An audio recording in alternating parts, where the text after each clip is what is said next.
রব্বুল আলামিন বলেন হাসরের মাঠে কারো বোঝা কেউ বহন করবে না। ফাইদা নুফিখা ফিস-সূর ফালা আনসাবা বাইনাহুম ইয়াওমাইদিন ওয়ালা ইয়াতাসাআলুন। রব্বুল আলামিন বলেন ইসরাফিল যখন সিংহায় ফুঁক দিবে, হাসরের মাঠ যখন কায়েম হবে, কোটি কোটি মানুষ দাঁড়িয়ে কেউ কাউকে বংশের, আত্মীয়তার, সম্পর্কের চেনা জানা কোনো পরিচয় দিবে না। কোনো মা বলবে না এটা আমার ছেলে, কোনো ছেলে বলবে না এটা আমার মা, কোনো বাপ বলবে না এটা আমার সন্তান, কোনো সন্তান বলবে না এটা আমার বাপ, কোনো স্ত্রী বলবে না এটা আমার স্বামী, কোনো স্বামী বলবে না এটা আমার স্ত্রী। ফালা আনসাবা, কেউ নসব মানে বংশের পরিচয় দিবে না। ওয়ালা ইয়াতাসাআলুন, কেউ কাউকে জিজ্ঞেস করবে না ভাই আপনার কষ্ট হচ্ছে কিনা, আমি আপনার জন্য কিছু করতে পারি কিনা। কেউ না, কেউ না। লিকুল্লি ইমরিইম মিনহুম ইয়াওমাইদিন শা'নুন ইউগনি। রব্বুল আলামিন বলেন প্রত্যেকটা মানুষ, প্রত্যেকটা লোক হাসরের ময়দানে শুধুই কেবল নিজেকে নিয়েই ব্যস্ত থাকবে। কাকে নিয়ে?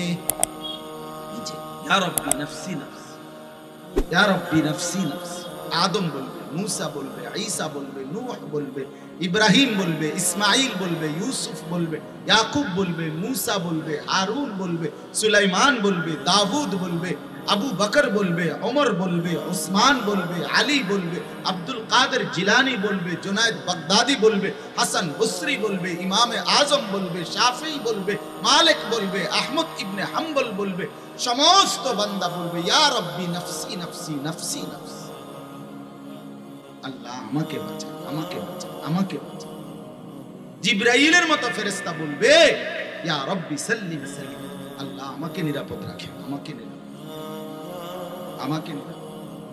এজন্য দোস্ত আমার তামাশা, ও হুজুরের ওয়াজ সুন্দর হয়েছে এইটা কোনো কথা, আপনার সুন্দর হয়েছে না অসুন্দর হয়েছে এটা দেখার বিষয়। আপনার কাছে ইন্টারভিউ দিতে বলছি, কথা বোঝেন নাই আপনি? কথাটি মাশাআল্লাহ ভালো হয়েছে। কি ভালো হয়েছে তা আপনি কি হুয়াদের হেডা না করবেন, কথা বলেন না কেন? আপনি বিড়িখানা ছাড়বেন না হেডা করবেন। আপনি চা দোকানে বেড়ি দেখুন, নর্তকীর নাচ দেখুন, চা দোকানে বসে রঙিন টেলিভিশন দেখা, এই বদ অভ্যাস ছাড়বেন কিনা সেটা বলেন। আপনার ছেলে ফজরের নামাজ পড়বে কিনা ওইটা কর, আপনার স্ত্রী পর্দা করবে কিনা সেটা বলেন, আপনার ঘর থেকে রঙিন টেলিভিশন বন্ধ হবে কিনা মুসলমান এটা বলেন। 60 বছরের বুড়া চাচা এখনো কথা কইলে আক করলে গালি দেন, গালি ছাড়া কথা কর না, এই অসভ্য অভ্যাস ছাড়বেন নি এটা কর না। সুদের টাকা লন, কিস্তিতে টাকা লওয়া, এই বদ অভ্যাস ছাড়বেন কিনা বুড়া মিয়া ওইটা কর না, ওইটা কর। ও আজকে রুম লাগছে হিডি থুন, ভালো হবেন কোন দিন সেটা বল। গুনাহ ছাড়বেন কোন দিন, নাফরমানি ছাড়বেন কোন দিন? ছেলেকে জিজ্ঞেস করেন বুকে জড়িয়ে বাপ তোর নামাজের সময় হবে কোন দিন? মেয়েটাকে বলেন মা তোর পর্দা করার টাইম হবে কোন দিন? স্ত্রীকে বলেন তোমার পর্দা করার সময় হবে কোন দিন? নর্তকীর ছবি দেখা বন্ধ হবে কোন দিন? রঙিন টেলিভিশন দেখা বন্ধ হবে কোন দিন? জিজ্ঞেস করে। তুমি মরবা কোন দিন? তোমার আখিরাত কি হবে? তুমি মরলে কি হবে? আলাম ইয়ানি লিল্লাযিনা আমানু আন তাখশা কুলুবুহুম লিযিকরিল্লাহ। এই শাহাদিলার বাদ মাহফিলে একবার লম্বা সময় এই আয়াতের উপর আমি লম্বা বয়ান করছি। এখানে আলাম ইয়ানি লিল্লাযিনা আন তাখশা কুলুবুহুম লিযিকরিল্লাহ। রব্বুল আলামিন বলে আমার মুমিন বান্দা, আমি আল্লাহর ভয়ে তোমার দিলটা নরম করবার সময় বান্দা, আমি আল্লাহকে ডাকবার সময় বান্দা আজও কি হয়নি? আজও কি হয়নি? কখন ডাকবা আমাকে? কখন ডাকবা আমাকে? আল্লাহকে চিনবা কখন? সেজদা করবে বান্দা কখন? গোলামি করবে কখন? ফিলিস্তিনের মজলুম মুসলমান আপনারা দেখছেন আজকে 2টা মাস যাবত ফিলিস্তিনের মজলুম মুসলমানের রক্তে আল্লাহর জমিন ভেসে গেছে। 15,000-এর চাইতে বেশি মুসলমান শহীদ হয়েছে, এখনো প্রতিদিন শহীদ হচ্ছে, এখনো প্রতিদিন আক্রমণ হচ্ছে। 6,500-এর চাইতে মাসুম বাচ্চা বেশি, বাচ্চার রক্তে আল্লাহর জমিন লাল হয়ে গেছে। মুসলমান নিজের লাশ ফিলিস্তিনের মধ্যে নিজ মাটিতে খোদার কসম দাফন করবার সুযোগ দিচ্ছে না ইসরায়েলের ইহুদিরা। পত্রিকার ছবি দেখাইছে মুসলমানের পবিত্র লাশ দাফনের অভাবে রাস্তায় পড়ে আছে, কুকুর টানাটানি করতেছে মুসলমানের লাশ। এরপরে আর কি দেখলে মুসলমানের উপরে আর কোন নির্যাতন দেখলে আমার এই বাপ ভাই মা বোনরা নামাজ পড়বে, আল্লাহকে ডাকবে? আমি বুঝি, আমি বুঝি। হায় মুসলমান, কখন বুঝবেন, কখন আল্লাহকে ডাকবেন? সময় হবে কখন? আর কত জুলুম দেখবে, আর কত জুলুম। 4 দিন যুদ্ধ বন্ধ রাখছে, বন্ধ হইতে দেরি, বিরতি শেষ হইতে দেরি, আবার নতুন করে গাজার আরেকটি এলাকা খান ইউনিস নাম, ওই এলাকা একদম মাটির সাথে মিশায় দিচ্ছে। সারা পৃথিবীর মুসলমানদের আহাজারি, সারা পৃথিবীর মুসলমানদের আহাজারি, কিচ্ছু বেঈমানের কানে আসছে না। এজন্য বন্ধু, ইউরোপে নিরাপত্তা নেই, মধ্যপ্রাচ্যে নিরাপত্তা নেই, নিরাপত্তা আসবে। নিরাপত্তা কোথায়? বেঁচে থাকার নিরাপত্তা, পৃথিবীতে সুখে থাকার নিরাপত্তা আছে। ইটালিতে নিরাপত্তা না, লন্ডনের নিরাপত্তা না, ইংল্যান্ডের নিরাপত্তা না, আমেরিকায় নিরাপত্তা না, দুবাই আর বাহরাইনে নিরাপত্তা না, সৌদি আরব আর কুয়েতে নিরাপত্তা আছে। রব্বুল আলামিন যদি বেঁচে থাকার সুযোগ দেয় তাইলেই বেঁচে থাকে, নাহলে বিল্ডিং হ্যাঁ গো। ফিলিস্তিনের মুসলমান 23 লক্ষ মুসলমান, এই গাজা শুধু এক এলাকা, এই মুসলমানের বসত ভিটা বাড়ি ঘর ছিল। 23 লাখ মুসলমানের সমস্ত ঘর একটা ভিটা মাটি আর মাটির উপরে, মাটির উপরে। এই পৃথিবীতে এটা কোনো ঘটনা না, এমন যে না রূপকথার কাহিনী, অথবা নূহ নবী মুসা নবীর ঘটনা, অথবা পূর্বের যুগের এক সময়কার ঘটনা না দোস্ত। এটা শালবন বিহার না, এটা কুমিল্লা কোটবাড়ির পুরাতন জায়গা। দেখে আমনে আমার এই কি অবস্থা রয়েছিল, এ কদ্দুর কথা না, এটা এই মুহূর্তের ঘটনা।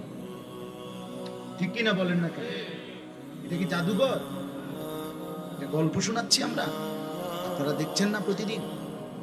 তাহলে আপনাদের ছেলেরা কখন নামাজ পড়বে? আপনাদের মেয়েরা কখন পর্দা করবে?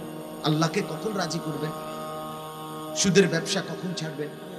ঘুষ কখন ছাড়বেন? অবৈধ উপার্জন কখন ছাড়বেন? ঘরের মধ্যে রঙিন টেলিভিশন, নাচ গান, রাত 2টা পর্যন্ত হিন্দি সিরিয়াল আপনাদের মা মেয়েরা বোনেরা স্ত্রীরা দেখছে, এটা কখন বন্ধ হবে বলেন? আল্লাহকে লাগবে না তাহলে না? কথা বলেন না, আল্লাহকে লাগবে না তাহলে না? আল্লাহকে লাগবে না বলেন না? কিন্তু আল্লাহকে লাগলে আমাদের এই হালাত কেন, আমাদের এই অবস্থা কেন, আমাদের এই দুঃখজনক পরিণতি কেন? আমরা এইভাবে হেরে গেলাম কেন? আমাদের মুসলমানের যুবক 100 জন একটি মহল্লায় 98 জনই দিনের পর দিন নামাজ পড়েন। আমরা এমন হেরে গেলাম কেন? আমাদের 100 জন যুবকের একজনের মাথায় রাসূলুল্লাহ সাল্লাল্লাহু আলাইহি ওয়াসাল্লাম সাহাবায়ে কেরামের চুলের কোনো কাটিং নাই। আমরা এইভাবে হেরে গেলাম কেন?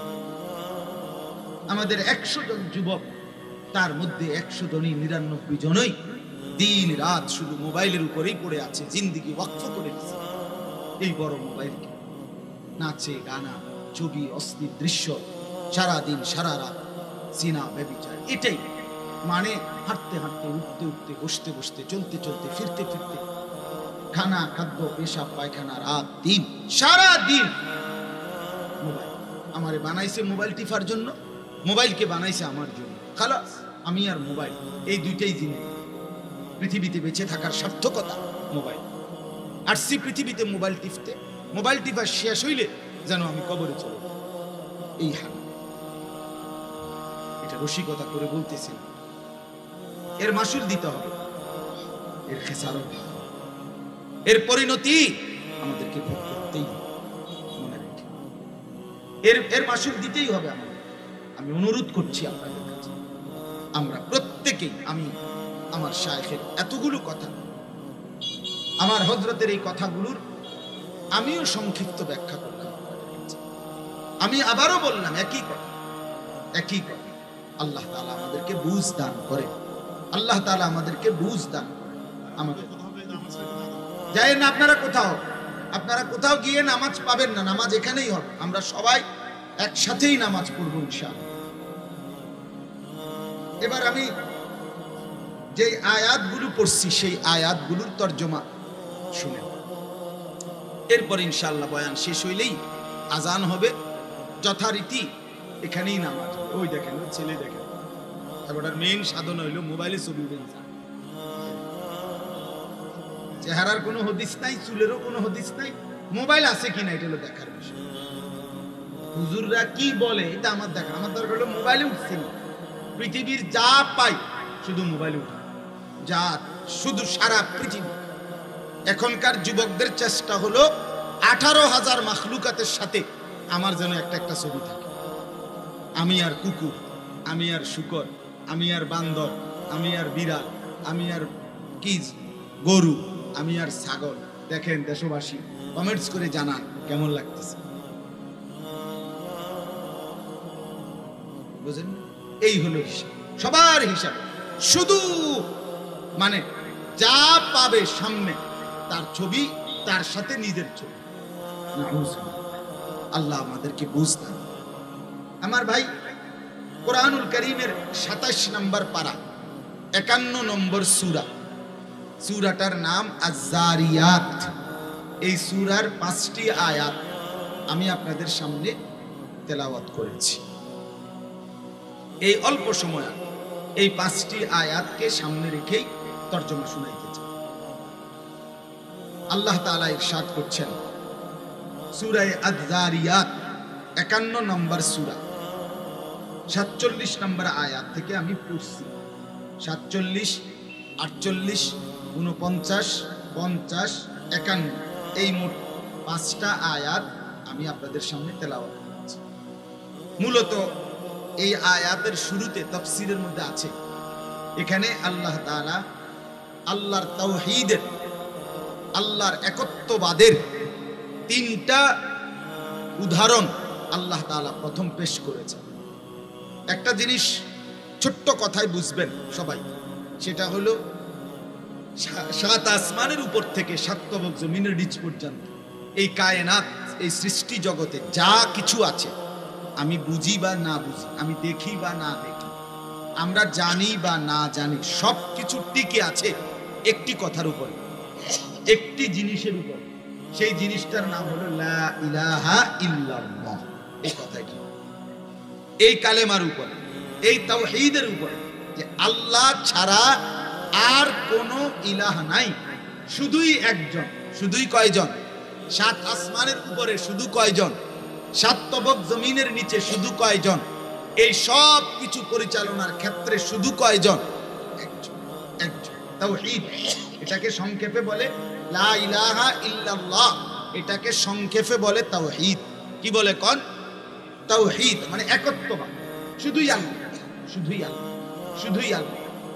এই তাওহীদের উপরে লা ইলাহা ইল্লাল্লাহ, আল্লাহ ছাড়া আর কেউ নাই, এই কথা যেহেতু টিকে আছে, ঠিক আছে, এটাই যেহেতু কথা, এটাই যেহেতু বাস্তবতা, এটাই যেহেতু চূড়ান্ত সত্য, এই কারণেই এই গোটা কায়নাত টিকে আছে। এটা যদি একটু রদবদল হতো, কায়নাত সবকিছু লন্ডভন্ড হয়ে যায়। লাউ কানা ফীহিমা আলিহাতুন ইল্লাল্লাহ লাফাসাদাতা। আল্লাহ কোরআনে বলছে, যদি এই সৃষ্টি জগতের মধ্যে আল্লাহ ব্যতীত আর কেউ হতো, আরেকজন, তাহলে লাফাসাদাতা, এই গোটা সৃষ্টি, আসমান জমিন সবকিছু সাথে সাথে বিশৃঙ্খল হয়ে তছনছ হয়ে যায়। তাহলে এই গোটা কায়নাত টিকে আছে কিসের উপরে? লা ইলাহা ইল্লাল্লাহ, এই কথা, তাওহীদ, তাওহীদের উপরে, তাওহীদের উপরে সমস্ত কিছু করছেন শুধুই আল্লাহ। হাসি বলেন, কান্না বলেন, আনন্দ বলেন, বেদনা বলেন, দুঃখ বলেন, সুখ বলেন, প্রাপ্তি বলেন, অপ্রাপ্তি বলেন, পাওয়া বলেন, না পাওয়া বলেন, হ্যাঁ, রাত দিন, সকাল দুপুর, আসমান, জমিন, চন্দ্র, সূর্য, গ্রহ, নক্ষত্র, সুস্থতা, অসুস্থতা, ক্ষেত, ফসল, জায়গা, জমি, স্ত্রী, সন্তান, উপার্জন অথবা অভাব, দারিদ্রতা, সবকিছু নিয়ন্ত্রণ করছেন শুধুই কে? একজন, আল্লাহ। এটা কঠিন ব্যাপার, এটা বোঝা উচিত। এটা যদি দিলে বসে, এটা যদি হৃদয়ের গভীরে বসে, তাহলে আমার পুরা জিন্দেগি আল্লাহর মর্জি মতো চলতে সহজ। শায়েখ বলছেন আপনাদের কাছে, আপনারা শুনছেন যে আল্লাহর স্মরণ দিলের মধ্যে হইলে এটারে বলে ঈমান। আল্লাহর স্মরণ জবানের মধ্যে হইলে এটারে বলে জিকির। আল্লাহর স্মরণ এটা যদি পুরা দেহের মধ্যে হয় তাইলে হয় নামাজ। আল্লাহর স্মরণ এটা যদি নিজের মাল আর সম্পদ এটার মধ্যে হয় তাহলে সেটা হয় যাকাত, সেটা হয় হজ, বন্দেগী, ইবাদত। তাইলে ঈমান, তাওহীদ, লা ইলাহা ইল্লাল্লাহ, এটা আমাদের জিন্দেগীর অস্তিত্বের, আমাদের বিশ্বাসের মূল কেন্দ্র। মূল কেন্দ্র।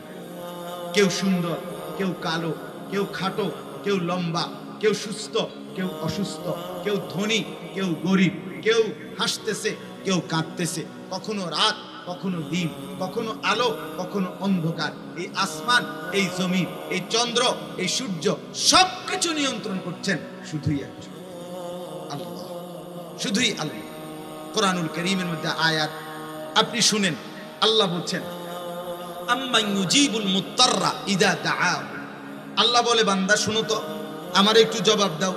আল্লাহই বলতেছে যে তুমি যখন অভাব, বিপদগ্রস্ত, অসুস্থ অথবা বিপদে পড়ে যাও, তখন তোমার ভেতর থেকে যাকে ডাকো, সেই ডাক দেওয়ার ক্ষেত্রে ডাকলে সাড়া দেবার মতো আমি ছাড়া আছে কি? বলেন না কে?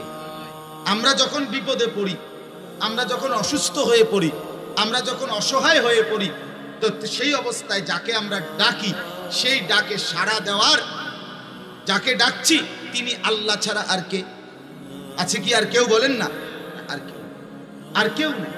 2 নাম্বার, ওয়ায়াকশিফুস সুআ। আল্লাহ তাআলা বলেন তোমাদের যেই কোনো বিপদ, যেই কোনো পেরেশানি, যেই কোনো মুসিবত দূর করার জন্য যিনি দূর করে দেন তিনি, আমি ছাড়া আর কে? বলেন আর কে? রোগ হচ্ছে তো এটা যেমন, আবার নির্দিষ্ট সময়ে রোগ ভালো হচ্ছে, এটাও দুইটাই করছেন কে? আল্লাহ। ওয়ায়াজআলুকুম খুলাফা আল আরদ।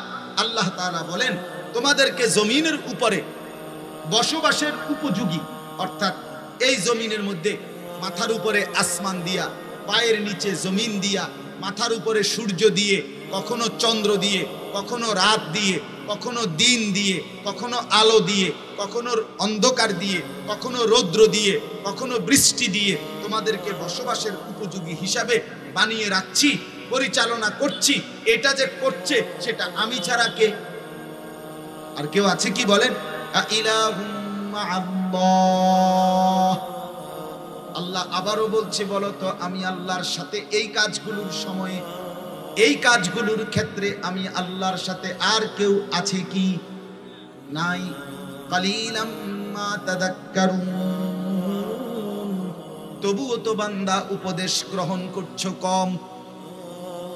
আল্লাহ বলেন প্রতিদিন তো তুমি দেখছো প্রয়োজন পূরণে শুধুই আমি, অভাব দূরকরণে শুধুই আমি, নিজের চাওয়া পাওয়া পূরণ করতে শুধুই আমি, অসুস্থ, বিমার, পেরেশানি, অভাব আর মুসিবত আর দুঃখ যন্ত্রণা দূর করার ক্ষেত্রে আমি, জমিনের মধ্যে স্বাভাবিকভাবে সুস্থভাবে পরিচালনা আর বিচরণ করার জন্য শুধুই আমি। তাইলে আমার কথা শুনছো না কেন? এই তাইলে তাওহীদ মানে সব কিছু করছেন কে? বলেন না, আল্লাহ। আল্লাহ, এটা মূল বিশ্বাস। এটা যদি দিলে বসে তাইলে জিন্দেগি আল্লাহর হুকুম মতো চলতে সহজ হয়, সহজ হয়। এটা আমরা, যার যত ঘাটতি তার আমলে তত ঘাটতি। তাওহীদ, হৃদয়ের ভিতরে আল্লাহর প্রতি ঈমান, এটা যার যত কমতি তার আমলের মধ্যে, জিন্দেগির মধ্যে তত ঘাটতি। হৃদয়ে আল্লাহ নাই, বাইরে এই জন্য জিন্দেগির মধ্যে আমল নাই। আমল, একটা লোক মাগরিবের নামাজ কেন পড়লো না? মূলত তার কলিজার ভিতরে আল্লাহ নাই। কথা বলেন না। একটা লোক হালাল কেন খায় না? মূলত তার হৃদয়ে আল্লাহ নাই। একটা লোক বছরের পর বছর নাচ গান নর্তকীর ছবি দেখে কেন? তার কলিজায় কে নাই? ঈমান নাই তার লা ইলাহা ইল্লাল্লাহ নাই। যদি সে বুঝতো যে আমার সব করে আল্লাহ, আমার সব হয় আল্লাহর মাধ্যমে, তাহলে নিশ্চিত সে আল্লাহর হুকুম মেনেই বন্দেগী করত। এই জন্য আল্লাহ তাআলা এখানে তিনটা উদাহরণ দিয়েছেন। তিনটা উদাহরণ দিয়ে বলছেন যে এই তিনটা জিনিস আমি করি, আর অতএব তোমাদের উচিত আমার এই কুদরত, আমার এই ক্ষমতা দেখে শুনে তোমাদের উচিত উপদেশ গ্রহণ করা, মানে আমার ইবাদতে লেগে যাও। দেখেন কি বলছেন। এক নাম্বার আল্লাহ তাআলা বলেন ওয়াস-সামাআ বানাইনাহা বিআইদিন, এই মাথার উপরে আসমান, আল্লাহ বলেন এটা আমি আল্লাহ আমার নিজ কুদরতি হাতে আমি বানাইছি। ওয়া ইন্না লামুসিউন, এত বড় আসমানটাকে লম্বিত প্রলম্বিত ছড়িয়ে দিয়েছি। এই বিস্তীর্ণ আকাশ আল্লাহ তাআলা বলেন এই প্রশস্তকারী বিস্তীর্ণকারী লম্বা করে দিয়ে ছড়িয়ে দেওয়া এটা আমি আল্লাহই একাই করেছি। তাহলে এক নাম্বার, মাথার উপরে এই বিস্তীর্ণ আকাশ এটা আমাদের জন্য ছড়িয়ে দিয়েছেন, প্রলম্বিত করে দিয়েছেন, দীর্ঘায়িত করে দিয়েছেন, ছড়িয়ে দিয়েছেন কে? বলেন না কে? আল্লাহ। দুই নাম্বার আল্লাহ তাআলা বলেন ওয়াল আরদা ফারাশনাহা ফানি'মাল মাহিদুন, আল্লাহ তাআলা বলেন এই যে পায়ের নিচে তোমাদের যে জমিন, ওয়াল আরদ, এই জমিনটাকে আমি আল্লাহ বিছানার মতো বিছিয়ে দিয়েছি। ফারাশনাহা, ফরশ মানে বিছানা, এই যে এগুলা বিছানা না, হোগলা, এই বিছানা। তো আল্লাহ বলেন এই জমিনটাকে আমি আল্লাহ তোমাদের নিচে বিছানার মতো বিছিয়ে দিয়েছি। ফানি'মাল মাহিদুন, তাকিয়ে দেখো তো আমার বিছানাটা, আমার এই বিছানাটা কতটা সুন্দর। দেখো বান্দা, এটা এতটা মোটা লোহা না যার কারণে তোমার জীবনের কোনো প্রয়োজন এটা তলের থেকে আসবে না। আবার এতটা নরম না যে তুমি দাঁড়াইলেও সোজা হইয়া স্থির হয়ে দাঁড়াইতে পারবা না, বরং আমি আল্লাহ, তুমি বান্দা এটার মধ্যে হাঁটার উপযোগী, এটা জমিনের এই ভার ক্ষমতা আছে। আবার তোমার ক্ষেত ফসল, তোমার ঘর, তোমার বিল্ডিং, তোমার প্রয়োজনীয় সবকিছু মাটির ভিতর থেকে তৈরি করার মতো সক্ষমতা সম্পূর্ণ মাটি আমি আল্লাহ বানিয়েছি। সুবহান সুবহান, পাথরের মতো শক্ত না, আবার মোমের মতো নরম আমি করেছি। ফানি'মাল মাহিদুন, আমি আল্লাহ কতটা সুন্দর বিছাই এই আসমান, আমি আল্লাহ কতটা সুন্দর করে বিস্তীর্ণ করলাম। ও বানাইনা ফাওকাকুম সাবআন শিদাদা, আল্লাহ বলেন আমি তোমাদের মাথার উপরে 7টি মজবুত আকাশ বানিয়েছি। কতটা উপরে বানিয়েছেন, অথচ আমরা প্রতিনিয়ত চোখের দৃষ্টিতে দেখি মনে হয় যেন এই এখানেই আকাশ না। আসলে আমাদের যেই চোখের দৃষ্টি, মানে আমরা যেটা দেখি, যেটারে আমরা সাদা আকাশ বলি, এটা আকাশ না, এরও বহু উপরে, বহু, এটা কিচ্ছু না, এটা আমাদের দৃষ্টিসীমা। আজকে পৃথিবীতে সবচেয়ে বড় মহাকাশ গবেষণা সংস্থা হলো আমেরিকা, নাসা, আন্তর্জাতিক মহাকাশ গবেষণা সংস্থা। এই মহাকাশ গবেষণা সংস্থায় প্রতিনিয়ত তারা মহাকাশ যান উপরের দিকে পাঠায়, গবেষণা করে মহাকাশ নিয়ে। আজকে এত বছর পরে আধুনিকতার এই চূড়ান্ত যুগে এসে বিজ্ঞানীরা সৌরজগতের কত কিছু আবিষ্কার করছে, চন্দ্রের বিষয়ে, সূর্যের বিষয়ে, মঙ্গল গ্রহের বিষয়ে, কিন্তু আজকের এই মিনিট পর্যন্ত বিজ্ঞানী গবেষক, কোন মহাকাশ গবেষকরা প্রথম আসমান কোথায় এখনো বের করতে পারে না, এখনো যাইয়া পৌঁছতে পারে না। পৃথিবীর কোন মহাকাশ যান, এখনো মানুষের তৈরি কোন মেশিন আজও প্রথম আসমান ছুঁইতে পারে না। এরপরে না 7 আসমান, এই সৌরজগৎ সবটা তো প্রথম আসমানের নিচে নিচে। কোরআনুল কারীমের মধ্যে আছে, আল্লাহ তাআলা বলেছে ইন্না যায়্যানাস সামাআদ দুনিয়া বিজিনাতিনিল কাওয়াকিব, আমি আল্লাহ এই দুনিয়ার আসমান যেটা প্রথম আসমান, এইটাকে আমি আল্লাহ তারকারাজি গ্রহ নক্ষত্রের সৌন্দর্য দিয়ে আমি সাজিয়েছি। এটা তো প্রথম আসমানের নিচে, প্রথম আসমানও তো তালাশ করে পায় নাই, এখনো পায় না, এখনো পায়। মঙ্গল গ্রহে আরো আগে, আজ থেকে আমরা মনে 10-15-20 বছর হবে, 10-15 বছর হবে, শুনছি মঙ্গল গ্রহে বিজ্ঞানীরা পাথফাইন্ডার একটা মহাকাশ যান পাঠাইছিল। তো 7 বছর এটা উপরে উঠছে, এরপরে ওই মঙ্গল গ্রহের ছবি উঠাইছে, আবার এটা 7 বছর লাগাইয়া এই মহাকাশ যান ফিরে আসছে। তো এটা মনে অটোর মতো চলছে নাকি, তাই অটো রিস্কের মতো না, এটা তো এটার দ্রুত গতিতে উঠছে, কিন্তু 7 করে 14 বছর পরে এটা ফিরে আসছে। শুধু মঙ্গল গ্রহে গেছে, প্রথম আসমানের কোনো কুল কিনারাই পায়, কুল কিনারাই পায় এখনো, এখনো। আল্লাহ তাআলা কোরআন কারীমের মধ্যে বলছে, সূরা আর রহমানের মধ্যে আছে, ইয়া মা'শারাল জিন্নি ওয়াল ইনস ইন ইসতাতা'তুম আন তানফুযু মিন আকতারিস সামাওয়াতি ওয়াল আরদ ফানফুযু। বেড়াগিরি দেখাও, হে বনি আদম, মাতবুরি করো, আমি আল্লাহর নাফরমানি, ঠিক আছে, আমার সীমানা ছাড়া দাও, আমার আসমান এটার থেকে আলগা হও, আমার আসমানের সীমানা ছেড়ে দাও, আবার আমার জমিনের সীমানা ছেড়ে দাও। ইন ইসতাতা'তুম আন তানফুযু মিন আকতারিস সামাওয়াতি ওয়াল আরদ, যদি পারো দেখো আমার আসমান আমার জমিনের সীমানা ছেড়ে যেতে পারো কিনা। ফানফুযু, বের হও।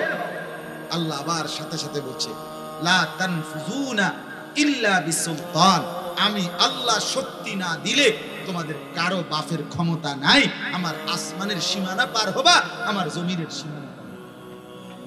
সুবহানাল্লাহ, পাবে না, পারবে না, পারবে না।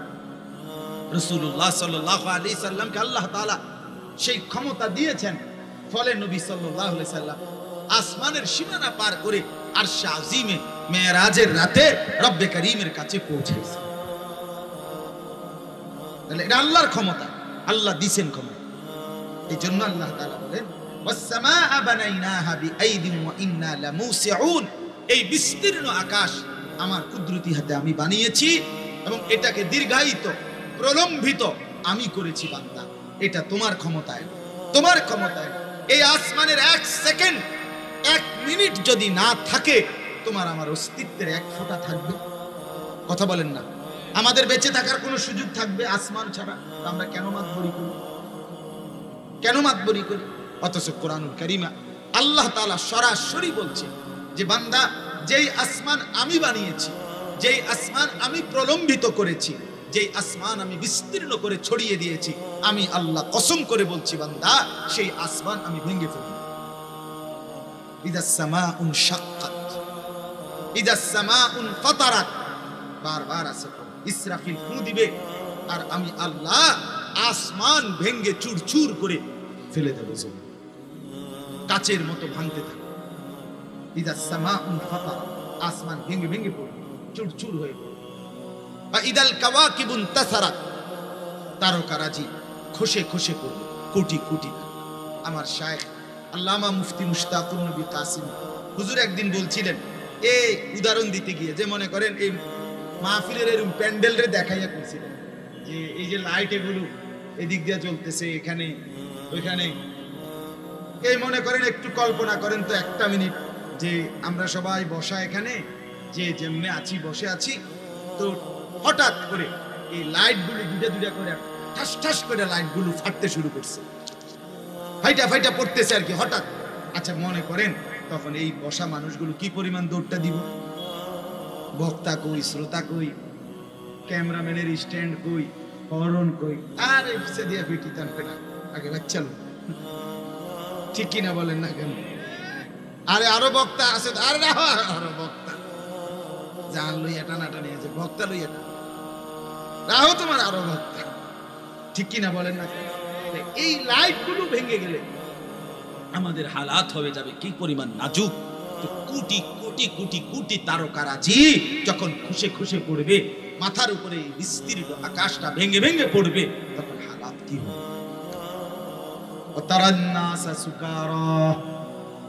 আল্লাহ বলে, ইসরাফিলের ফু দিলে জমিন যখন উড়বে, আসমান যখন ভাঙবে, চাঁদ যখন খসে পড়বে, সূর্য যখন ভেঙে পড়বে, আসমান যখন চুরচুর হবে, তারকারাজি খসে খসে যখন পড়বে, তখন ওয়াতারান্নাসা সুকারা, মানুষগুলো সব মাতাল মাতাল পাগল পাগল হয়ে দৌড়বে।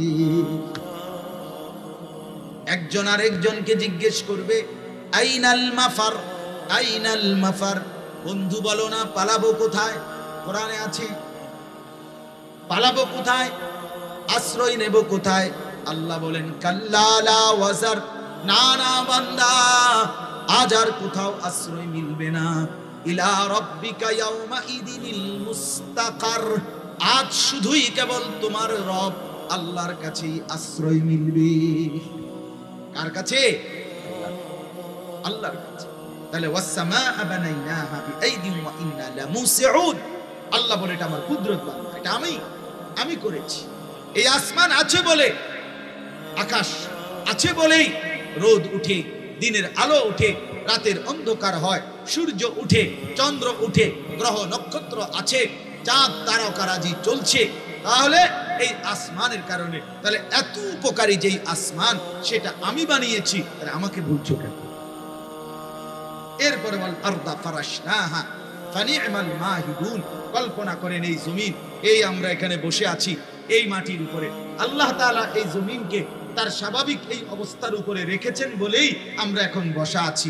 একটা মিনিট চোখ বন্ধ করে 30 সেকেন্ড ভাবেন তো যে এই মাটিটা ধসে গেছে নিচের দিকে, তো আপনি কোথায়, আমি কোথায়? কথা বলেন না তো। এটা কারো ইটালির বাফের ফুতের ক্ষমতায়, কারো বিল্ডিং এর ক্ষমতায়, কারো ব্যাংকের টাকা আছে, এই ক্ষমতার কারণেই তো কেউ ক্ষমতা আছে, কেউ অমুক দলের তমুক দলের ক্ষমতার কারণেই তো মাটি এটা এখানে বসে দিয়েছে, ঠিক না? আল্লাহ বলে এটা আমি বিছায় রাখছি, আমি বিছায় রাখছি, আমি বিছায় রাখছি। আমি অসংখ্য জাতিকে আল্লাহ তাআলা জমিন ধসাইয়া ধ্বংস করে পুরাটা। কওমে লূত আলাইহিস সালামের একটি জাতি যারা আল্লাহর নাফরমানি করত, হযরত লূত নবীর কওম, আল্লাহ তাআলার নবী লূত দিবা নিশি তাদেরকে অশ্লীলতা, জিনা, ব্যভিচার, পুরুষের অপকর্ম, যাবতীয় বেহায়াপনার থেকে বিরত রাখতে চেয়েছিলেন। তারা শুনে নাই। শেষ পর্যন্ত আল্লাহ তাআলা একজন ফেরেশতা জিবরাইলকে পাঠিয়েছেন, বলছে এই জাতি পুরাটাকে, গোষ্ঠী সহ পুরা কওমকে আপনার জমিন উল্টায়া দাও। কোরআনুল কারীমের মধ্যে আছে, ফেরেশতা জিজ্ঞেস করছে আল্লাহ এই নাফরমান জাতিকে কখন উল্টাবো, কোন টাইমে? আল্লাহ তাআলা বলছে ফজরের ওয়াক্ত, ফজরের ওয়াক্ত। ইন্না মাওইদাকুমুস সুবহ, প্রত্যেক নাফরমানকে আল্লাহ ধ্বংস করে ফজরের ওয়াক্ত, প্রত্যেক ঈমানদারের বিজয় দান করে ফজরের ওয়াক্ত। এজন্য ফজরের ওয়াক্তকে বলা হয় ওয়াক্তুল ইনকিলাব, পরিবর্তনের সময়। ফজরের ওয়াক্তে বাতিলের পরাজয় হয়, ফজরের ওয়াক্তে হকের বিজয় হয়। এটা মনে রাখবেন। এজন্য ফজরের নামাজের মুসল্লি ছাড়া আল্লাহর রাস্তায় জানবাজ মুজাহিদ হইতে পারবে না। ইমাম মাহদির পক্ষে যদি কেউ থাকতে চায় শেষ জামানায়, তাহলে সে ফজরের মুসল্লি। দাজ্জাল থেকে যদি কেউ ঈমান বাঁচাইতে চায়, তাইলে সে ফজরের মুসল্লি। ফজরের মুসল্লি সাংঘাতিক গুরুত্বপূর্ণ। ফজরের নামাজ এটা টার্নিং টাইম। ফজরের নামাজ অ্যাসেম্বলির টাইম। অ্যাসেম্বলি মানে হইল কোন অফিস, কোন কর্মস্থল, কোন প্রতিষ্ঠান একটা নির্দিষ্ট টাইম দেয়, যে এই টাইমে কর্মকর্তা কর্মচারী সবাই একটি নির্দিষ্ট সুদ অর্থাৎ অ্যাসেম্বলি শুরু। অর্থাৎ ফজরের ওয়াক্তে আল্লাহ বলেন আমার রাতের সব ফেরেশতা, আমার দিনের বেলার সব ফেরেশতা আর আমার মুমিন সমস্ত বান্দা একসাথে মসজিদে ফজরের জামাতে থাকে। রাসূলুল্লাহ সাল্লাল্লাহু আলাইহি ওয়াসাল্লাম বলেছেন, এজন্য ফজরের নামাজ গুরুত্বপূর্ণ। আমার বাপ এটা খেয়াল, এই আপনারা বলছেন, আপনারাই খেয়াল। এই সমাজের সবাই একসাথে বদলাবে না। ইসরাফিলের ফু যেদিন, সেদিনও কেউ নামাজ পড়বে, সেদিনও কেউ আল্লাহর নাফরমানি করবে।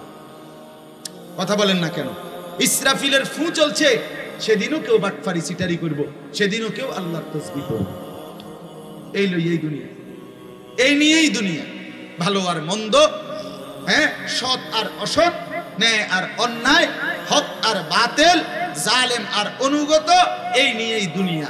সব ভালো যেদিকে এটার নাম জান্নাত, সব মন্দ যেদিকে এর নাম জাহান্নাম, আর দুটোটা মিললে যেখানে এটার নাম দুনিয়া।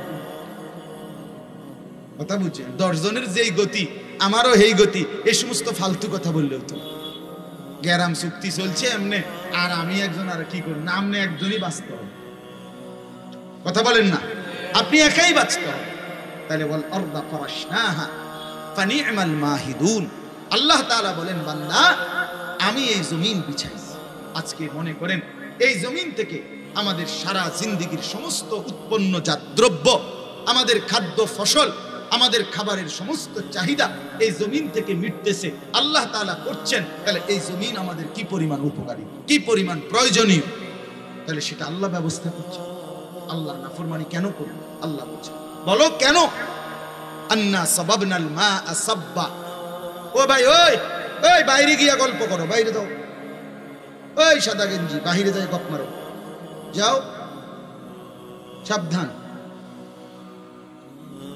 বাহিরের কারণে আমার কোনো পেরেশানি নেই, আমার পেরেশানি আমার চোখের সামনে যারা তা করেনি।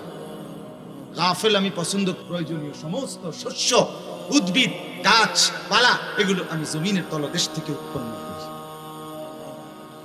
আপনি বালতি দিয়ে পানি ফালাইয়াছেন, 100 বালতি পানি ফালাইয়াছেন এই মাটিটার মধ্যে, আমনে ফালাইবার পরে একটা ছিদ্র হইতো না, হবে? কিন্তু রব্বুল আলামিনের ওই ফোঁটা ফোঁটা কুয়াশার পানিতে, বৃষ্টির পানিতে এই জমিন ছিদ্র ছিদ্র হয়ে যায়। আল্লাহ তাআলা বলে, তখন শস্য, গাছ, চারা, দানা, এগুলো সব আমি মাটির নিচে নেই, নিয়ে যথাসময়ে নতুন গাছ বের করি। আল্লাহ বলে, এটা আমার জমিন দিয়ে আমি করি, আমি করি বান্দা। অতএব দয়া করি এই দুইটা শুনলেন। 1 নাম্বার হলো মাথার উপরে এই বিস্তীর্ণ আসমান, এটা আমাদের জন্য বানিয়েছেন কে? শুকর করা উচিত আল্লাহ। হযরত বলছেন আপনাদের সামনে, লা ইন শাকারতুম লা আযীদান্নাকুম। এদিক থেকে বান্দা বলবে, আল্লাহ আমি শুকর করলাম, ওদিক থেকে আল্লাহ বলবে, বান্দা আমি বাড়িয়ে দিই। ফিগানে মুসালসাল, অর্থ হলো এটা ধারাবাহিক চলবে, শুকর করবা যতক্ষণ, আমি বাড়াইতে থাকবো ততক্ষণ। আল্লাহ বলেন, না না, ততক্ষণ না, তুমি শুকর করতে করতে ক্লান্ত হবা, আমি দিতে দিতে ক্লান্ত হব। তুমি চাইতে চাইতে কাহিল হয়ে যাবা, রব্বে করিম দিতে দিতে কি হব না? ক্লান্ত হব, ক্লান্ত হব। অতএব জীবনের সফলতায় স্ত্রী নামাজ পড়ে, মেয়ে নামাজ পড়ে, ছেলে নামাজ পড়ে, মেয়েটা পর্দা করে, ঘরওয়ালারা আল্লাহর কোরআন পড়ে, রাসূলের সুন্নাহ পড়ে, ছেলে মেয়ে নামাজ পড়ে, এটাই হলো সফলতা, এটাই সফলতা, এটাই কামিয়াবি, এটাই কৃতকার্য। নামাজ আর রোজা আর বন্দিগি, আল্লাহর কোরআন আর আল্লাহর গোলামিকে সাথে নিয়ে আপনি এবার 100 তলা বিল্ডিং এর মালিক হন, কোনো আপত্তি নেই, কোনো আপত্তি নেই। 1000 তলার মালিক হন আপনি, কোনো সমস্যা, কোনো সমস্যা। বিল্ডিং করা দোষণীয় না, দুনিয়ার লোভ করা দোষণীয়, ভালো খানা খাওয়া দোষণীয় না, আল্লাহর নাফরমানি করা দোষণীয়। কথা বুঝেন নাই আপনি? আল্লাহ আমাদেরকে বুঝার। এরপরে আরেকটা উদাহরণ দিছে আল্লাহ, 3টা উদাহরণ আমি বলছি। একটা হলো মাথার উপরে আসমান, এই বিস্তীর্ণ ভাবে ছড়িয়ে দিয়েছেন কে? 2 নাম্বার, পায়ের নিচের এই জমিন বিছানার মতো বিছিয়ে দিয়েছেন কে? আর একটা আশ্চর্য জিনিস দেখেন, অমিন কুল্লি শাইইন খালাকনা যাওজাইন। আল্লাহ তাআলা বলেন, এই 7 আসমানের উপর থেকে 7 তবক জমিনের নিচ পর্যন্ত যত সৃষ্টি, আল্লাহ বলে সবকিছু আমি আল্লাহ বানিয়েছি জোড়ায় জোড়ায়। কিভাবে? জোড়ায় জোড়ায়, যাওজাইন, জোড়ায় জোড়ায়, জোড়ায় জোড়ায়। এই জোড়ায় জোড়ায় আমি আল্লাহ এই সৃষ্টি জগতের সমস্ত উপাদান আমি আল্লাহ তাআলা বানিয়েছি। তোমাদের এই জোড়ায় জোড়ায় আজকের পৃথিবীর সমস্ত আধুনিকতার, চূড়ান্ত আধুনিকতাতে পৌঁছার পরেও বিজ্ঞান বলেন আর যাই বলেন, সবার এটা হিসাব, প্রতিটা জিনিসের ভিতরে এই বিপরীত ধর্মী জোড়ায় জোড়ায় 2টা জিনিস মিলাইয়াই সব কিছু উৎপন্ন হচ্ছে, সব কিছু আবিষ্কার হচ্ছে, সব কিছু ব্যবহৃত হচ্ছে। আল্লাহ তাআলা বলেন, আমার সৃষ্টির প্রত্যেকটা জিনিসের মধ্যে জোড়া জোড়া আছে। তাওহীদ সিরফ মেরি সিফাত, এক থাকা, একা একা, একক, একক হওয়া, এক হওয়া, এটা শুধুই আল্লাহ তাআলার বৈশিষ্ট্য। আর সব জোড়ায় জোড়ায়। আর সব কিরকম? সুবহানাল্লাযী খালাকাল আজওয়াজা কুল্লাহা, এই যে সূরা ইয়াসিন, ওই আল্লাহর প্রশংসা যিনি সব কিছু বানিয়েছেন জোড়ায় জোড়ায়। ওয়া খালাকনাকুম আজওয়াজা, সূরা নাবা, এই সূরার মধ্যে আছে আল্লাহ বলে আমি তোমাদেরকে সৃষ্টি করেছি জোড়ায় জোড়ায়। ওয়া মিন আয়াতিহি আন খালাকা লাকুম মিন আনফুসিকুম আজওয়াজা, আল্লাহ বলেন আমি রব্বুল আলামিনের কুদরত, আমি তোমাদের প্রত্যেকটা পুরুষের দেহের অংশ থেকে তার জন্য তার জোড়া স্ত্রী বানিয়েছি। সুবহানাল্লাহ, এই জোড়ায় জোড়ায়। ওয়া মিন কুল্লি শাইইন খালাকনা যাওজাইন, আমি আল্লাহ তাআলা জোড়ায় জোড়ায় বানিয়েছি। প্রতিটা পুরুষ তার পাশে আমি নারীকে বানিয়েছি, প্রতিটা নারী তার পাশে আমি পুরুষ বানিয়েছি। অন্যগুলো বাদ দেন, এই আমরা আমাদের অবস্থানটা চিন্তা করেন, একজন পুরুষ একজন নারী, তো নারী আর এই পুরুষের এই সম্মিলন, নারী আর পুরুষের এই সহাবস্থান আল্লাহ তাআলা বলেন এটা আমি সৃষ্টি করেছি, যার ফলে আমার বান্দা দুনিয়ার জিন্দেগিটা অত্যন্ত আরামে মজাদার ভাবে কাটাচ্ছে। এই পৃথিবীতে সৌন্দর্যের সবচেয়ে উপকরণ, সর্বশ্রেষ্ঠ সৌন্দর্যের বস্তু, আরামের বস্তু, এই পৃথিবীর সবচেয়ে আনন্দের শ্রেষ্ঠতম উপকরণ এই মাটির পৃথিবীতে কি? একজন হালাল স্ত্রী, একজন পবিত্র নারী। যুয়্যিনা লিন-নাসি হুব্বুশ শাহাওয়াত মিনান নিসা, এক নাম্বার। প্রথম আল্লাহ বলছে, রাসূলুল্লাহ সাল্লাল্লাহু আলাইহি সাল্লাম বলছে তাকওয়ার পরে, তাকওয়া অর্থাৎ কোন ব্যক্তি আল্লাহকে ভয় করে, এই নিয়ামত যদি কারো মধ্যে থাকে, তো এর পরে কোন ব্যক্তির 2 নম্বর শ্রেষ্ঠ নিয়ামত কি? নবী বলছে আল মারআতুস সালিহা, একজন নেককার স্ত্রী। একটা লোক নামাজি, একটা লোক রোজাদার, একটা লোক হজ করছে, একটা লোক হালাল খায়, একটা লোক হারাম থেকে বাঁচে, বুঝা গেল লোকটা মুত্তাকি। কথা বলেন না, লোকটা কি? এইবার এই লোকটার এই যে তাকওয়া, নামাজ, রোজা, হজ, যাকাত, এরপরে হারাম বর্জন, গুনাহ বর্জনের পরে তার শ্রেষ্ঠ সম্পদ কি? শ্রেষ্ঠ নিয়ামত 2 নম্বরে কি? আল্লাহর রাসূল বলছে আল মারআতুস সালিহা, একজন নেক স্ত্রী। এই যে সঙ্গী, এই জোড়া, তার জোড়া, তার স্ত্রী, তার স্ত্রী, তার শ্রেষ্ঠ সম্পদ। আদ-দুনিয়া মাতাউন ওয়া খায়রু মাতাইহা আল মারআতুস সালিহা। নবীজি সাল্লাল্লাহু আলাইহি সাল্লাম বলেন तमाम দুনিয়া আল্লাহ তাআলা বান্দার উপভোগের জন্য বানিয়েছেন, আর সর্বশ্রেষ্ঠ উপভোগের আনন্দের বস্তু হালাল স্ত্রী। হালাল, সেটা হালাল হইতে হবে, পবিত্র স্ত্রী হইতে হবে, কোরআন সুন্নাহর বন্ধনে হইতে হবে, শরীয়তের সীমারেখা মেনে। ওই রাস্তার নর্তকী না, ওই সিনেমার নর্তকী না, ওই বেহায়া বেপর্দা নারী না, অবৈধ প্রেমিকা না, অবৈধ সম্পর্কের কোনো মেয়ে না। যে নারী বেহায়া, যে নারী বেপর্দা, যে নারী বেশরম, যে নারী অবৈধ সম্পর্ক করে, খোদার কসম রাসূলের হাদিস মতে সে কোনো বেড়ি না, বেড়ির জাতও না। বেহায়া নারী এটা কোনো বেড়িও না, বেড়ির জাতও না। এটা প্লাস্টিক অথবা ইলাস্টিক অথবা বালতি অথবা লোডা অথবা বদনা।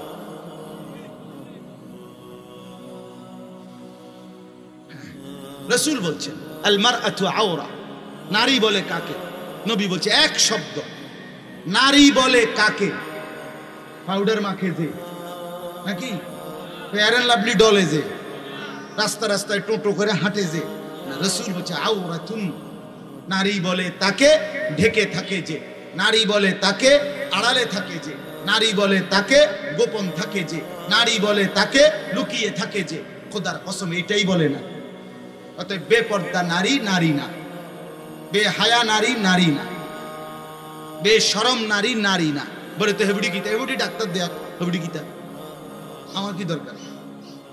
কথা বোঝেন না? নবী বলছে আমনে কোনো বেড়ি না, বলে তো আমি কিতা, তা আমনে না ডাক্তার দেয়া যাবে, আমনে কিতা, আমনে ডাক্তারের তো খবর লন।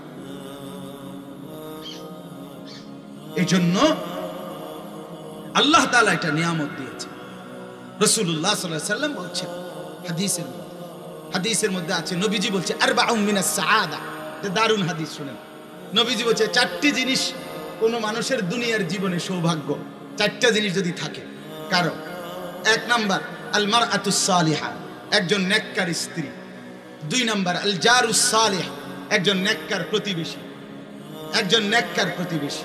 3 নাম্বার আল মাসকানুল ওয়াসি', একটা প্রশস্ত ঘর। 4 নাম্বার আল মারকাবুল হানি, একটা আরামদায়ক বাহন মানে গাড়ি, আরামদায়ক যানবাহন। এই 4টা জিনিস সাআদা, সৌভাগ্য। রাসূলুল্লাহ সাল্লাল্লাহু আলাইহি ওয়াসাল্লাম বলেন, কোরআনের একটা আয়াত নাজিল হইছে, ওয়াল্লাযীনা ইয়াকনিজুনা আয-যাহাবা ওয়াল ফিদ্দা ওয়া লা ইউনফিকুনাহা ফি সাবিলিল্লাহ ফাবাশশিরহুম বিআযাবিন আলীম। আল্লাহ বলে, যাদেরকে আল্লাহ স্বর্ণ রৌপ্য অগাধ সম্পদ দিয়েছে কিন্তু সেগুলো আল্লাহর রাস্তায় খরচ করে নাই, সে তার জন্য ওই সম্পত্তি স্বর্ণ রৌপ্যর কারণে যেগুলো আল্লাহর রাস্তায় খরচ করে নাই তাদের জন্য আল্লাহর পাক বলেন ফাবাশশিরহুম বিআযাবিন আলীম, হে নবী তাদেরকে আপনি ভীষণ আযাবের সংবাদ জানান, মর্মান্তিক জাহান্নামের আযাবের কথা বলেন।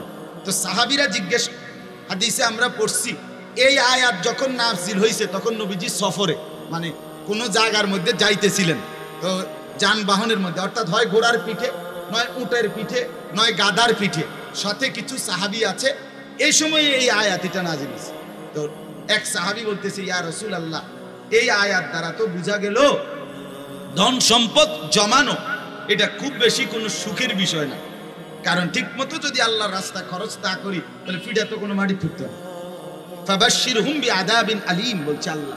অতএব আপনি যদি বলে দিতেন কোন জিনিস অর্জন করার মতো শ্রেষ্ঠ সম্পদ কি, নবীজি বলছেন 3টা জিনিস। কয়টা জিনিস বলেন না, কয়টা জিনিস? 1 নাম্বার লিসানুন যাকির, যেই জবান সর্বদা আল্লাহর জিকির করে এমন একটা জিহ্বা পাওয়া শ্রেষ্ঠ সম্পদ। 2 কলবুন শাকির, যে অন্তর সর্বদা আল্লাহর ফয়সালার উপরে শুকর করে, কৃতজ্ঞ থাকে, যে অবস্থা আল্লাহ রাখছে শুকর, এরকম একটা দিল যার, এটা শ্রেষ্ঠ সম্পদ। 3 নাম্বার ওয়াজাউজাতুম মুমিনা, একজন নেককার ইমানদার স্ত্রী যার আছে, এটা শ্রেষ্ঠ সম্পদ। তুঈনুহু আলা ঈমানিহি আই দীনিহি, রাসূল বলছে যে স্ত্রী এমন নেককার যে তার স্বামীকে দ্বীনের কাজে সাহায্য করে,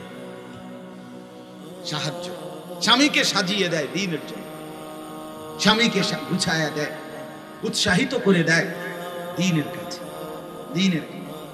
হ্যাঁ, হযরত মাওলানা মুফতি আরিফ বিন হাবিব, বাংলাদেশের বর্তমান সময়ের উজ্জ্বল নক্ষত্র, বাংলাদেশের এক শ্রেষ্ঠ হাদিস বিশারদ, আলেমে দ্বীন, বর্তমান সময়ের সারা জাগানো একজন আলেম।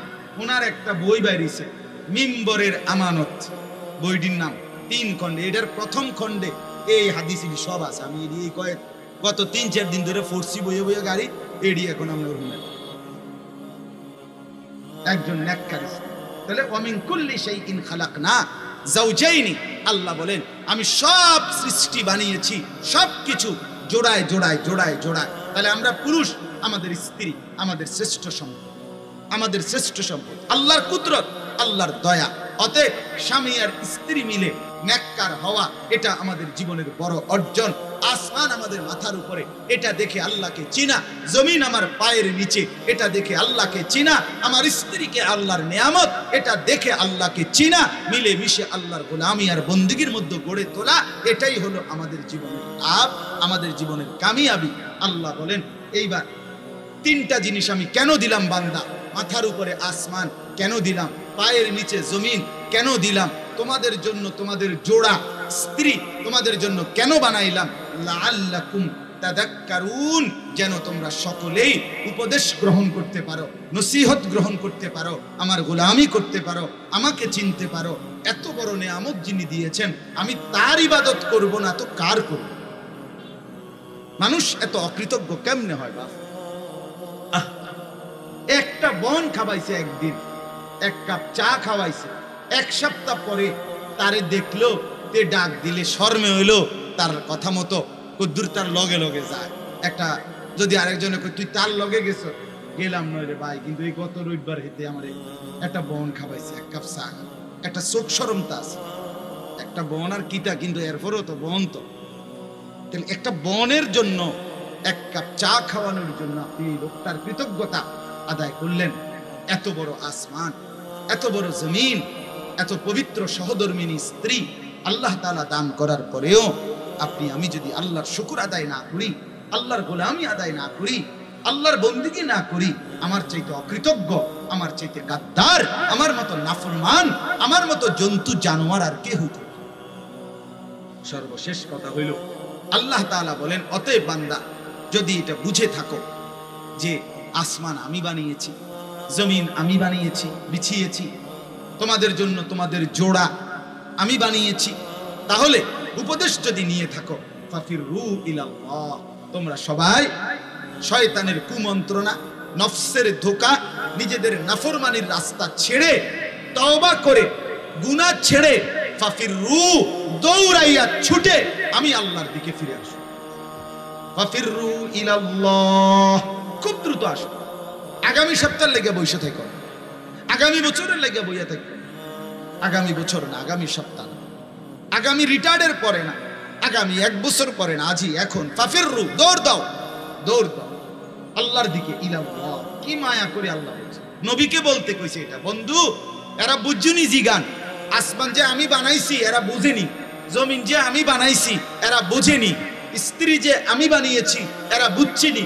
যদি বলে বুঝছি, তো আল্লাহ বলে, বন্ধু নবী আপনি এবার বলেন ফাফিরু ইলাল্লাহ, ও আল্লাহর বান্দারা, ছোট জলদি ছুটে আল্লাহর দিকে আসো, তওবা করো, গুনাহ ছেড়ে দাও, নাফরমানি ছেড়ে দাও, অশ্লীলতা ছেড়ে দাও, বেহায়াপনা ছেড়ে দাও। ইন্নী লাকুম মিনহু নাযীরুম মুবিন। আল্লাহ বলে, বন্ধু বলে দেন যে হে জগৎবাসী, আমি মুহাম্মদ আল্লাহর পক্ষ থেকে তোমাদের জন্য সুস্পষ্ট ভয় প্রদর্শনকারী। আমি তোমাদেরকে ভয় দেখাচ্ছি, আল্লাহর ভয়, আখিরাতের ভয়, জাহান্নামের ভয়, কবরের ভয়, হাসরের ময়দানের ভয়। ও আল্লাহর বান্দারা, ফিরে আসো, ফিরে আসো। হযরত বলছেন, আজকে আমরা যারা মাদ্রাসায় পড়ি, আমাদের এই মাদ্রাসাগুলোর মূল কাজ কি? আমাদের মাদ্রাসার কাজ হলো ওয়ালিউনদিরু কওমা। আমরা এখান থেকে ইলম শিখবো, আমরা এখান থেকে ঈমান শিখবো, আমরা এখান থেকে আমল শিখবো, আমরা এখান থেকে তাকওয়া শিখবো। বিনিময়ে নিজেদের কওমকে, নিজেদের এলাকাবাসীকে, জনসাধারণকে আমরা আল্লাহর ভয় দেখাবো, আখিরাতের ভয় দেখাবো, জাহান্নামের ভয় দেখাবো, কবরের ভয় দেখাবো, আল্লাহর বন্দেগীর প্রতি উৎসাহিত করব। এটাই আমাদের কাজ, এটাই আমাদের ডিউটি, এটাই আমাদের ধ্যান, এটাই আমাদের জ্ঞান, এটাই আমাদের জিন্দেগি। কবি ইধার কবি উধার, কবি জমি পর, কবি আরশ পর, কবি দর বদর। কখনো এদিকে, কখনো সেদিকে, কখনো নিচে, কখনো উপরে, কখনো দুয়ারে দুয়ারে। এই একবার আপনারা যদি বলেন হুজুরদের আর কাম নাই, না আর কাম নাই, আপনি সহ্য হয়নি স্যার, না আর কাম নাই। আমি বললাম হুজুররা যে আর কিছু না করে আমনে করেন ভাই, আপনি, আমার কামে, আমার কামই আল্লাহর বান্দাদেরকে ফেরানো।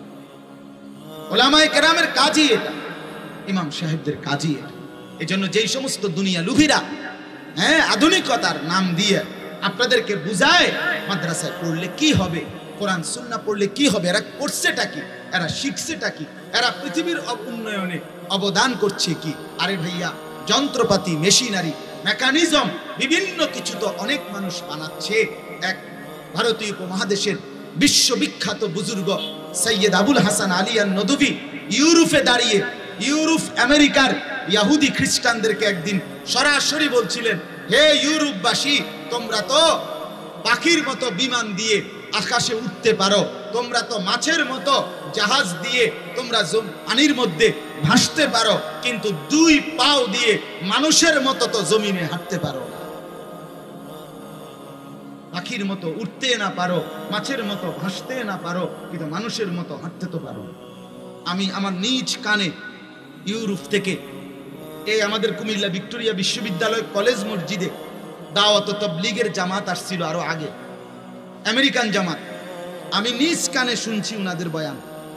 উনি নিজে বলছে, আমরা এমন এক সমাজের মধ্যে বসবাস করি, যেই সমাজে একই বাসায়, একই ফ্ল্যাটে মেয়েটা একটা ছেলে নিয়ে রাত্রে এক রুমে, ছেলেটা আরেকটা মেয়ে নিয়ে ওই রুমে, স্ত্রী আরেকটা পুরুষ নিয়ে এই রুমে, স্বামী আরেকটা মহিলা নিয়ে এই রুমে, সারা রাত জিনা ব্যভিচার প্রত্যেকের রুমে কাটাইয়া সকালবেলা এই মানুষগুলো আবার একসাথে বসে নাস্তা খায়,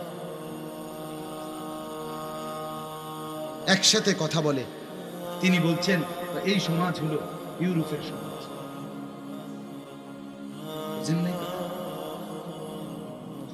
আমি আমার এক ঘনিষ্ঠ লোককে একদিন জিজ্ঞেস করছিলাম, এক দেশে থাকে, ওনারে বলছিলাম দোস্ত কি কামটা কি করেন হেন, কামটা কি? টেহা তো হয়েছে অনেক বুঝি, কিন্তু কামটা কি তামলে আল্লাহ দোহাই করে কর। আমারে জড়ায় ধরে বলছিল যে হুজুর এটা বলা যাবে না। আমি ছেড়ে দিছি হুজুর, আইয়ালাইছি একবার। আমি বলছি ঠিক আছে, আমি শুনি কদ্দুর আমার বোঝার জন্য। বলছে যে বারের মধ্যে, হোটেল বারের মধ্যে উলঙ্গ নারী পুরুষ জিনা ব্যভিচার করে, আমার দায়িত্ব শুধু মদের বোতলটা নিয়ে দাঁড়াইয়া থাকা, যতবার মদ দিতে বলে ততবার তাদেরকে মদের বোতল থেকে গ্লাসে ঢেলে দেওয়া, এটাই আমার ডিউটি। দাঁড়িয়ে দাঁড়িয়ে সে দেখে, এটাই তার ইনকাম। বাবা সাদওয়ানে ভাইয়া আল্লাহর রহমতে আপনার দোয়ায়, 10 জনের দোয়ায় হাতে টিয়া পাঠাইতেছে, 3 তলার কাম শুরু হয়েছে, 4 তলার ছাদ হইতে আছে। হ্যাঁ, ওটার বনখানা দেখলে, আফেল মালটা খানা দেখলে মনে হয় উনি নবাব, উনি 7 রাজার ধন পাইয়া লইছে। সন্তানের ঈমান আছে তো, আখেরাত আছে তো তার।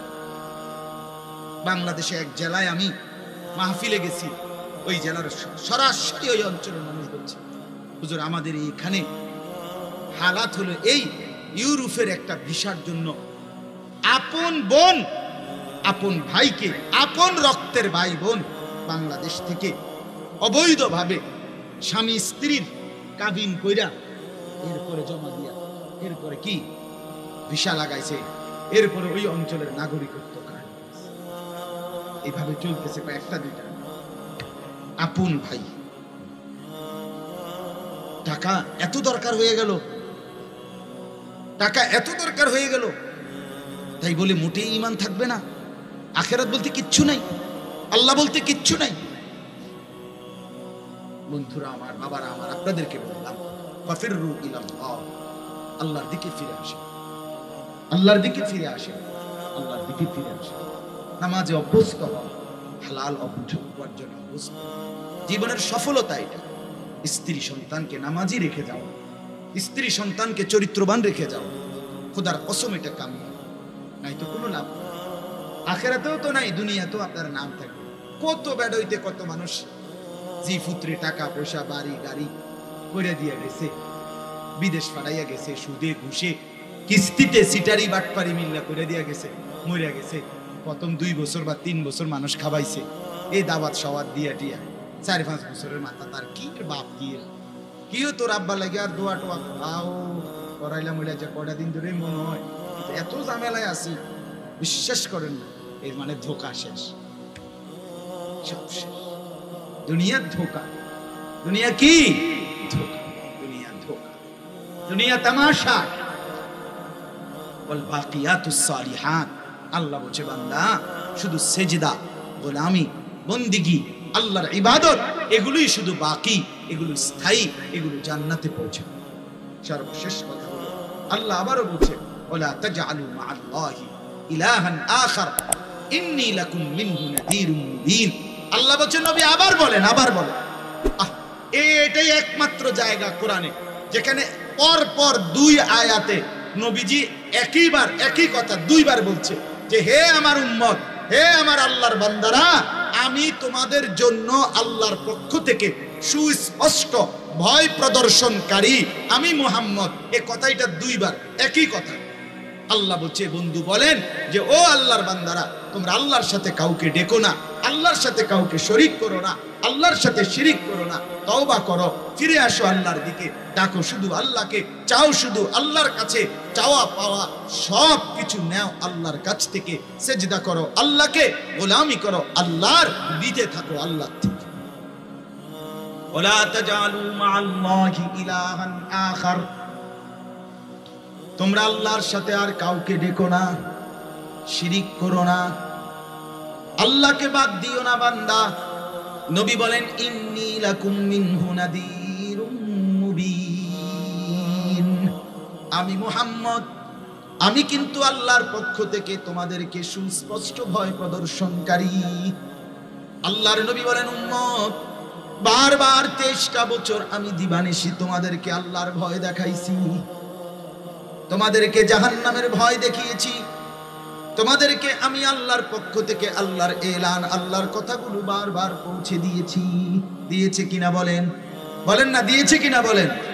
নবীজি বিদায় হজ্জের মাঠে জিজ্ঞেস করছিলেন, সাহাবীরা বলো আমি সব পৌঁছাইছি কিনা, আমি সব কথা বলছি কিনা, আমি সব শিখাইছি কিনা। সাহাবীরা বলছেন, হ্যাঁ, قد بلغت الرسالة وأديت الأمانة ونصحت الأمة وكشفت الغمة وجاهدت في سبيل ربك। আপনি আপনার আমানত আদায় করেছেন, আদাইতাল আমান, আপনি উম্মতকে নসিহত করেছেন, আপনি অন্ধকারকে আলোকিত করেছেন, আপনি আপনার প্রভুর দায়িত্ব আদায় করেছেন, আপনি আল্লাহর রাস্তায় সশরীরে জিহাদ করেছেন। অতএব নবীজি পৌঁছিয়েছেন। ওলামায়ে কেরাম, আমরা রাসূলুল্লাহর ওয়ারিস হিসাবে দিবানিশি আপনাদের কাছে এই কথাগুলোই বলে যাচ্ছি। প্রধান বক্তা, বিশেষ বক্তা, আর আসরের পর আর মাগরিবের পর আর আপনার ইমাম, আপনার খতিব, সবার কথা ঘুরে ফিরে একই কথা, নিজেকে বাঁচান, আল্লাহর দিকে ফিরেন, বন্দেগী করেন, আখিরাতের ফিকির করেন। আপনারা আপনাদের দ্বীনকে ভালোবাসেন, আল্লাহকে ভালোবাসেন, ছেলে মেয়েদেরকে নামাজি বানান, চরিত্রবান বানান। বাচ্চাটাকে মাহরুম করবেন না, মেয়েটাকে মাহরুম করবেন না। ছোট্ট ছেলে মেয়েকে আল্লাহর কোরআন শেখান, মাদ্রাসায় পড়ান, কোরআন সুন্নাহ শিখান। শাহদিনারবাগ দারুল উলুম মাদ্রাসা আজকে 8 বছর, 2016 সালে আমার বিনন্দিয়ার চর মাদ্রাসায় আশরাফুল উলুম শুরু হয়েছে। ওই সময় তার আগের বছর 2015 সালের শুরু, না মাঝামাঝি 15 সালেই এই মাদ্রাসার কার্যক্রম। পাশাপাশি আমরা সেদিন থেকেই আমি আজকে বলা যায় 8 বছর লাগাতার আলহামদুলিল্লাহ সুখে দুঃখে আনন্দ বেদনায় সব সময় এই মাদ্রাসাকে আমি নিজের মতো মনে করি। আমার শায়েখ আল্লামা মুফতি মুশতাকুন নবী কাসিম হযরতকে আমি মনে 3-4 বার কথা বলে ঠিক টাইম মতো আনাবার জন্য আজকের এই মাহফিলে চেষ্টা করেছি। জহির ভাই চেষ্টা করেছেন। এটা আমাদের মাদ্রাসা, এটা আমাদের নিজস্ব মাহফিল। আমি নিজে বলছি, আমার আরেকখানে মাহফিল আছে এখন, আমি ওনারে বলছি যে আমার নিজের মাহফিল আজকে, ওইটা সাইরা আমি এরপর আমাদের নাম। তাইলে এই জন্য আমরা আপনাদেরকে ভালোবাসি, আপনারাও আমাদেরকে ভালোবাসেন। আপনারা মিলে মিশে আমরা মাদ্রাসার দ্বীনের সাথে সম্পৃক্ত থাকি। এলাকার সব মানুষ মাদ্রাসাকে ভালোবাসবেন, আল্লাহকে ভালোবাসবেন। আল্লাহ তাআলা আমাদেরকে তৌফিক দান করেন।